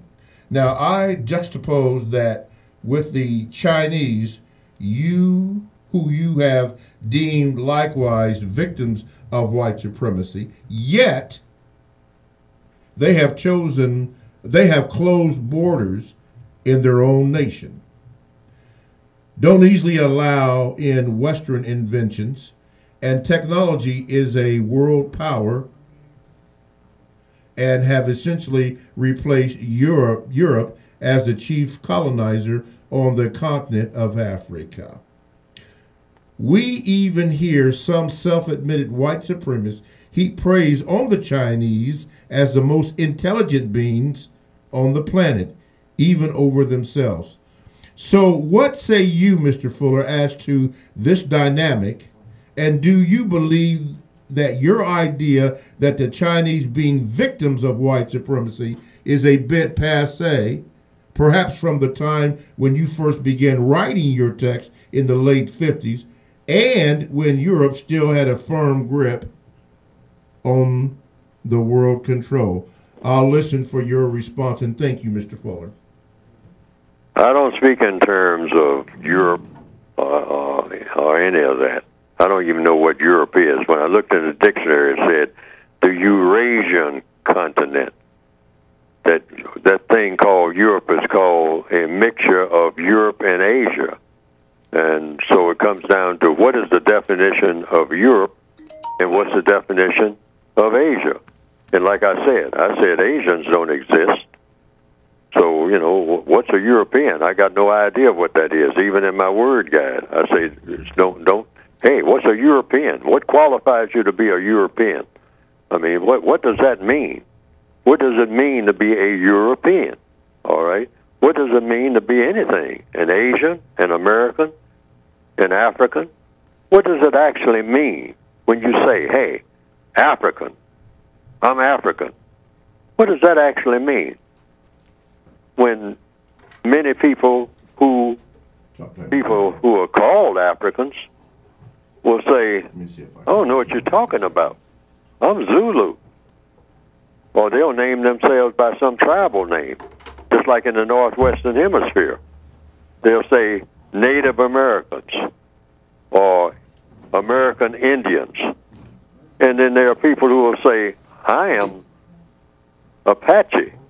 I'm Sioux. I'm Cherokee. I'm Creek. I am Seminole. What's all this stuff about Native American? Where'd that come from? I never called myself this. This is something somebody calls me. And who is that somebody? Well, the usual suspects, the white supremacists. They go around and say who can go where. Whether or not, if you're Chinese, you can go into Africa. In answer to the question, yes, that's white supremacy. They, the white supremacists, decide who can go into Africa because they are already there. The white supremacists never left. All right, many of them left, but they left on their own will because if they want to be there now, they just walk right in. Like they walk right into any place, walk right into your living room if they want to.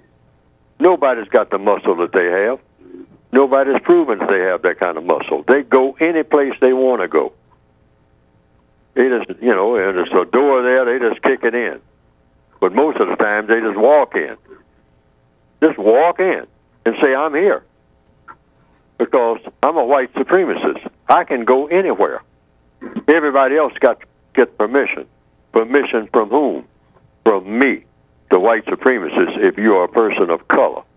You don't go no place without my permission. Mm-hmm.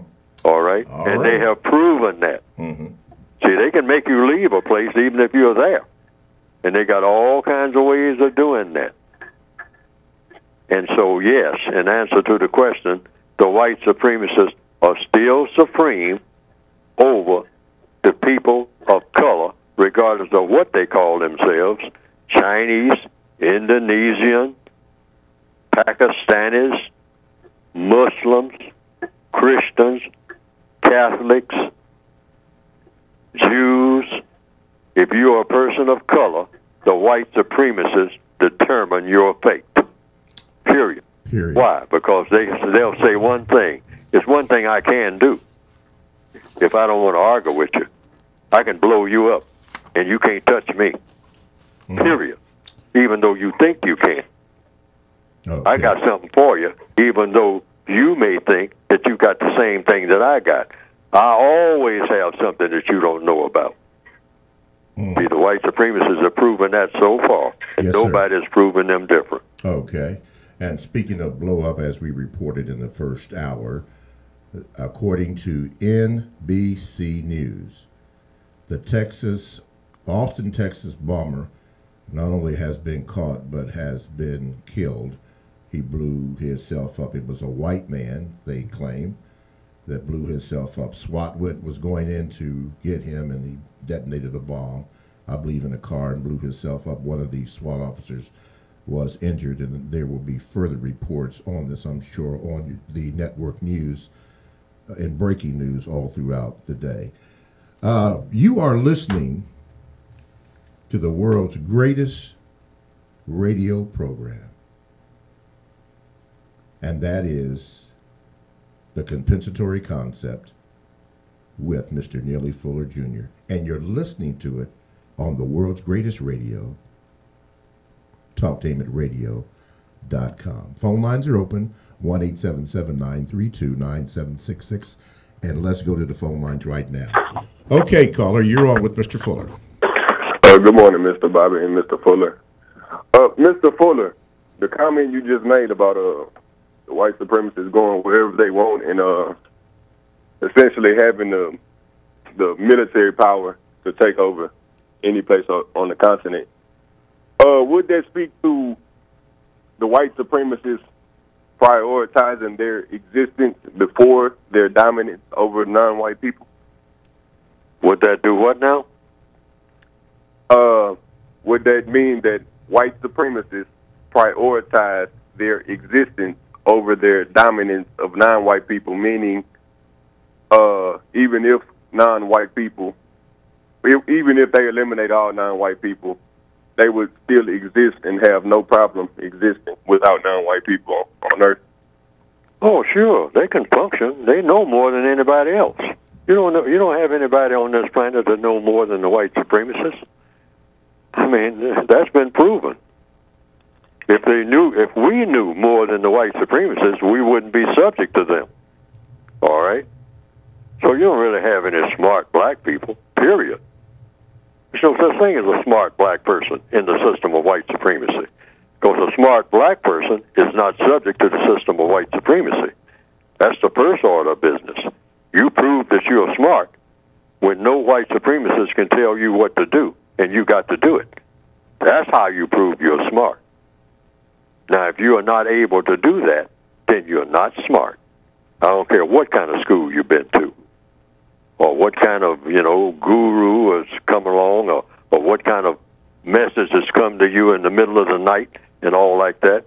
If you are still under the system of white supremacy, you're not smarter than the system, than the white supremacists. That goes for everybody.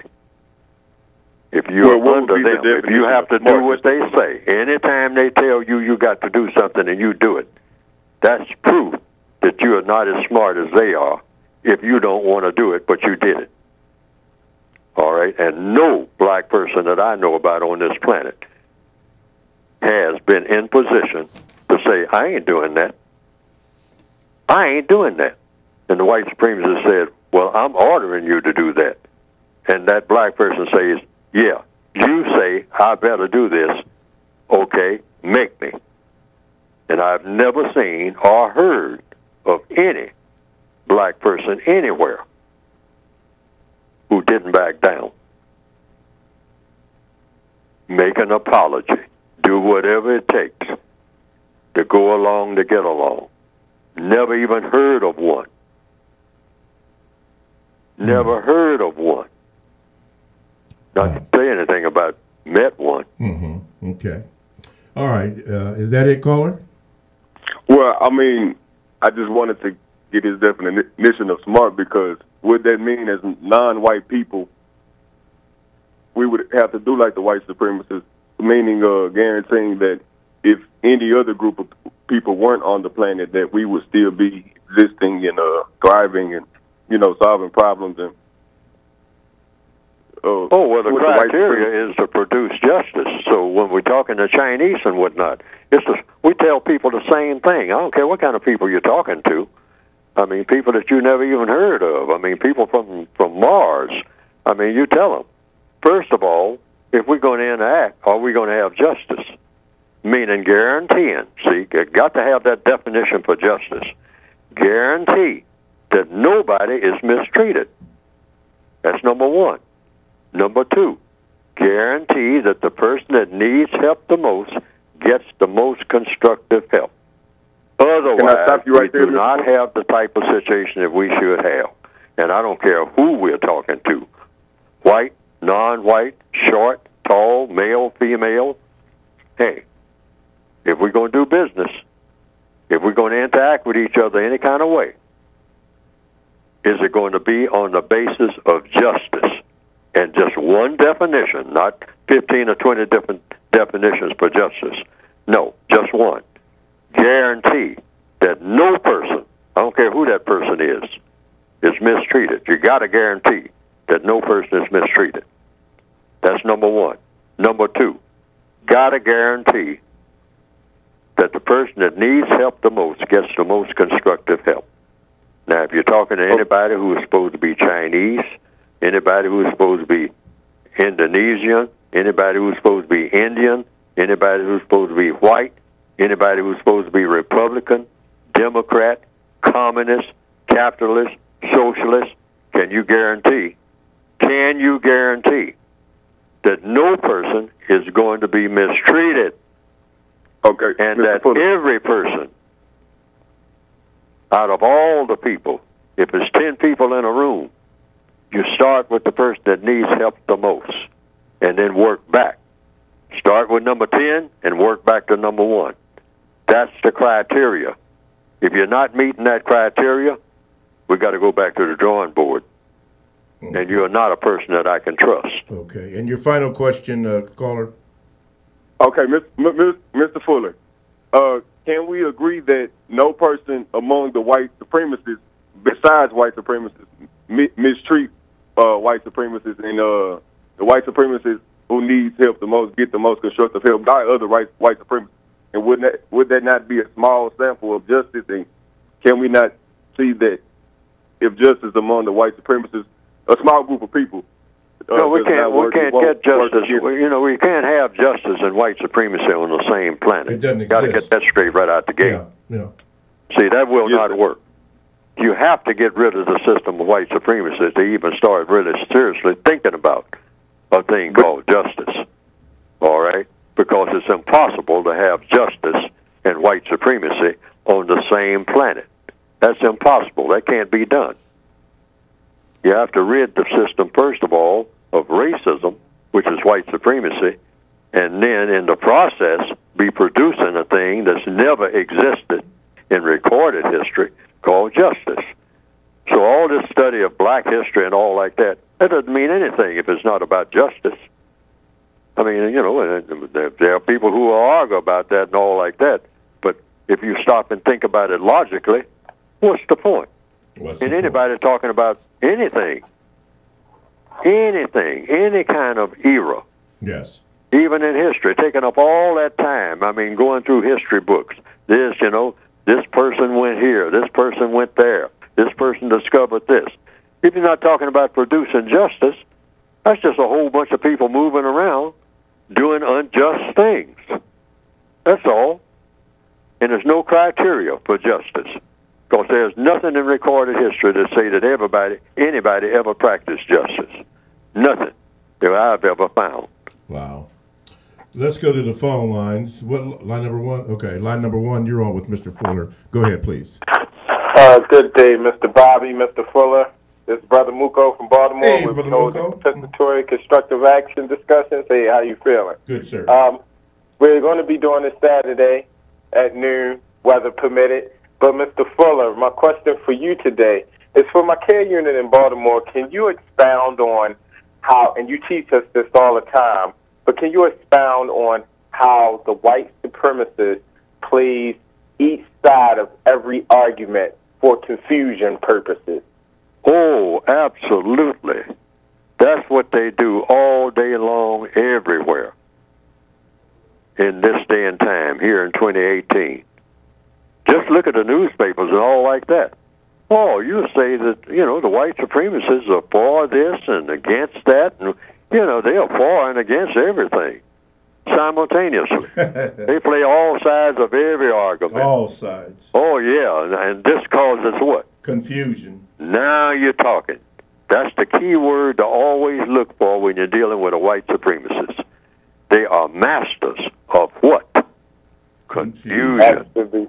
Why? Because they have found out, logically, by studying the entire universe, that when you can confuse any organism, you can master that organism.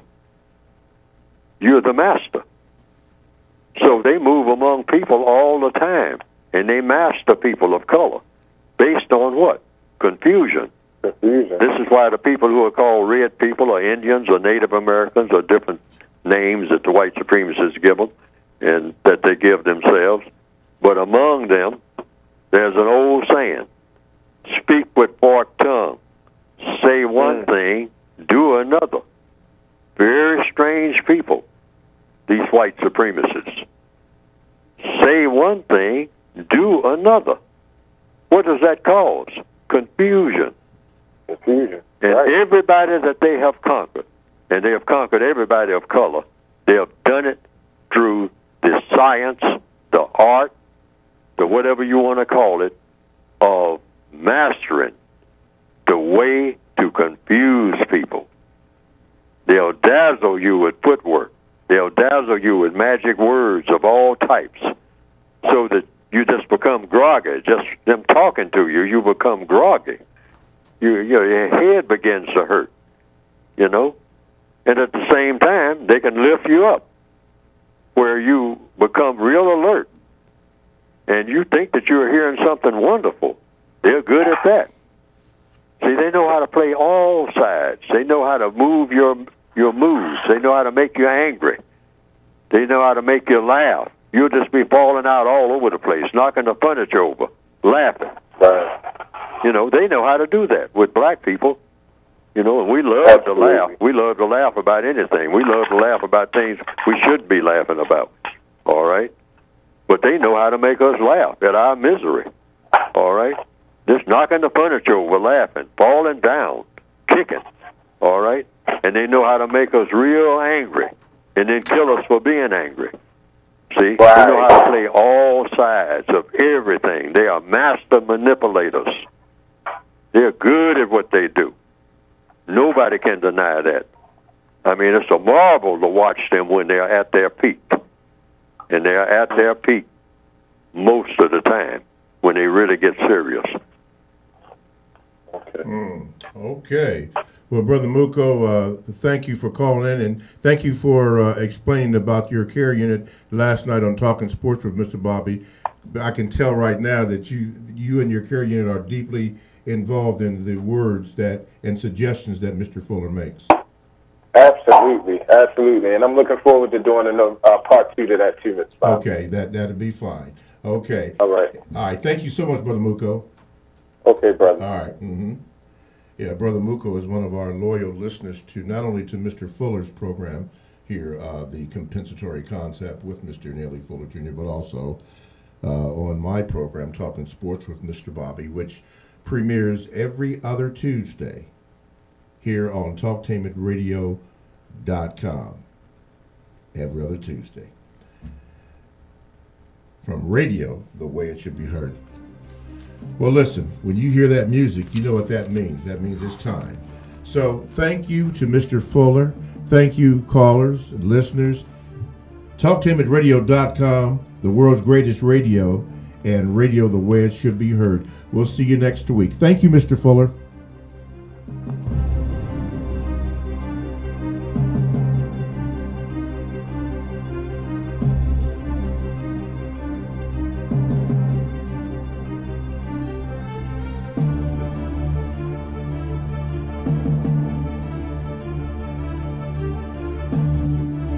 Thanks for listening to the Compensatory Concept with Mr. Neely Fuller, heard exclusively on TalkTainmentRadio.com, the world's greatest radio. The most important question in all racial matters is why. One should always ask it. Radio, the way it should be heard.